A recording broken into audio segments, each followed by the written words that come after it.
So Zoe and I recorded a whole load of mini interviews at the MVP Summit, and we thought rather than build those into a few larger episodes, we'd release those to you in short little snippets like this.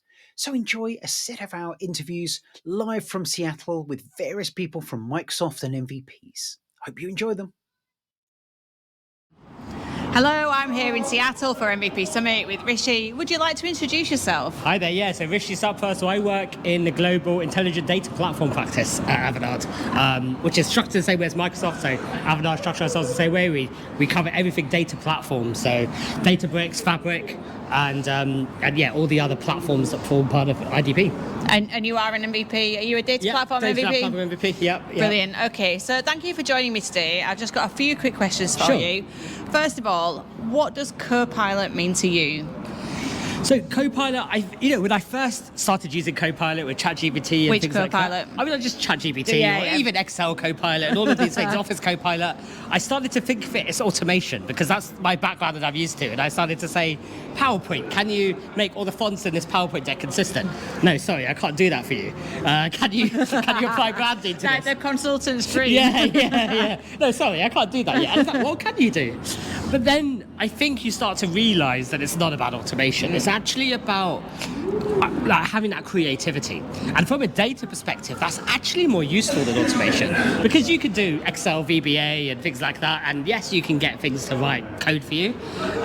But actually what's more useful is thinking about, well, how do I need to design the structure of my tables and my data to be able to get the insights that I want? And actually humans are quite bad at doing things like that because we can't connect all those different dots, and we can't go out to the internet and think about, outside of my financial process, I've got this kind of data. What type of analysis could I do? And if you ask Power BI Copilot that question, it gives you some really, really good answers. So that's what I'm thinking Copilot means to me. Brilliant. And that leads me on really nicely into the next question, which is, can you give us examples of how you've used Copilot in a way that has delivered value to you or that has been a benefit? Yeah, I think it's really thinking about actually some of those non-technical things as well, right? So some of the, like, say for example in Power BI, everyone focuses on the tech and the tools and this feature's in Tableau, this feature's in Power BI. Actually, the most important thing to get the right adoption and the right usage of your Power BI reports is to understand the requirements, to understand the business questions that a user wants to answer from a report, and then to be able to design a data model and the storyboard and the visualizations to be able to do that. And actually, as I said, that's not something we're naturally great at, especially the technologists, right? So actually, maybe that's where Copilot can help the technologists and say, right, who's your audience for this? You can't be all things to all people. What are you trying to build with this Power BI report? What kind of questions? What's the problem statements? What are you going to do with that information? And then to say, well, here's the kind of story you can tell with the data that you've got. You've got these fields and these columns. You could do these kind of calculations. You could do this type of analysis. That's what I think will be really useful. Yeah, brilliant. So I haven't used Copilot in Power BI, but you've made it sound really powerful. Yeah, specific Power BI Copilot is really good at coming up with their suggestions, but I think it's thinking about it in broader sense. It's thinking about, can I use ChatGPT and feed in a persona, feed in a set of problem statements and let it come up with insights, and then tell me how to structure my data to feed those insights or what logic I need. Yeah, so it feels like we're at the start of a brave new world. And with that in mind, like, is there anything that you're worried about in this new era of Copilots? I think probably too much focus on tools and tech, if I'm honest. And as technologists, that's probably hard to say, isn't it? Yeah, no, absolutely. Because again, people are thinking about, what can Copilot do for me? What's the feature that this has versus Google Gemini or something, or Power BI has versus Tableau Pulse or something like that. And actually, it's less about that. It's much more rethinking processes, rethinking how you approach a problem from start to finish.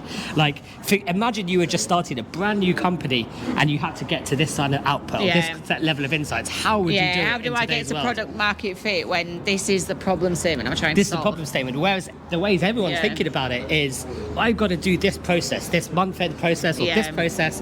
How can Copilot help me do it? Well, maybe it can, maybe it can't. Maybe it understands your process and data and business well enough. Maybe it doesn't.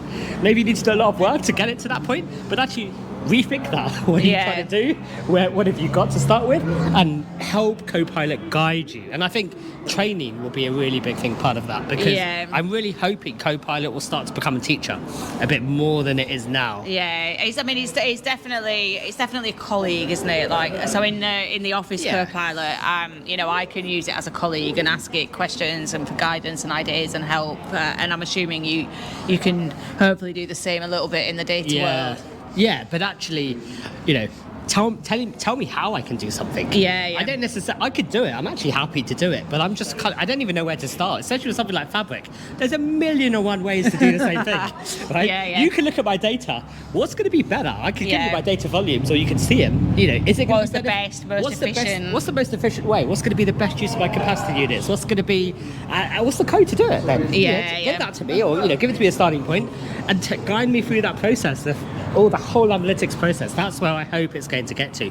The problem at the moment, all the Copilots are disjointed still. We'll get there. We'll get there. But also, I think, go on. That's a really good point for the last question. If you had a magic wand, what would you like to see next in this era of Copilots? Yeah, so, I mean... Get rid of that you've got to be careful. Well, you've got to be careful what you wish for, right? Because so I asked today the question actually in one of the product groups, and I said, look, you've got all these different Copilots in Fabric. You've got Data Factory Copilot, Power BI Copilot. They don't seem to talk to each other.